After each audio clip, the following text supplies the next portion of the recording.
नमस्कार। 2081 सालको मदन पुरस्कारद्वारा पुरस्कृत हुने छुदेन काबिमोको उपन्यास उर्माल पढिसिद्ध्याएँ।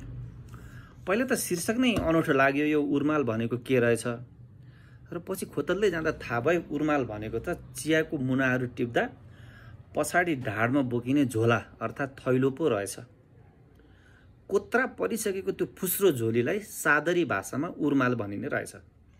सायद लेखकले यही भाषाबाट शब्द सापटिलेको हुनुपर्छ। शीर्षक उर्माल भए तापनि लेखकले यो शब्दको प्रयोग जम्मा 4 ठाउँमा गरेका छन्। पहिलो त सोमरीले छोरा आइतबा जन्माए पश्चात बच्चालाई न्यानो कपडाको रूपमा त्यही थोत्रो उर्मालमा न्यानो पारेको उल्लेख। दोस्रो चाहिँ छोरी नुरसाङको माध्यमिक परीक्षा आउँदै गर्दा सकिलाले भनेकी छन्, मेरो छोरी कलम समाउने हुन्छ, उर्माल समाउने होइन। तेस्रो चोटि चाहिँ सकिला बिरामी हुनुभन्दा अगाडि सकिलाले बोकिराखेको झोलीलाई नुरसाङले भन्छन्, आमा म त्यो उर्माल बोकिदिउँ। सकिला बिरामी भएपछि उनको नामको चियापत्ती टिप्ने काम छोरी नुरसाङले आफ्नो नाममा सार्दा परीक्षाबाट वञ्चित नुरसाङ भन्छन्, जुन दिन सब कुरा ठिक हुन्छ यो उर्माल म घुर्यानमा लगेर फ्याँकिदिन्छु।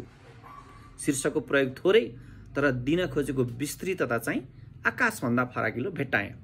अर्को भागमा चाहिँ यसै उपन्यासको अर्को पाटोलाई पस्कने प्रयत्न गर्नेछु। हस्त, धन्यवाद। यहाँहरूको हरेक पल शुभ रहोस्।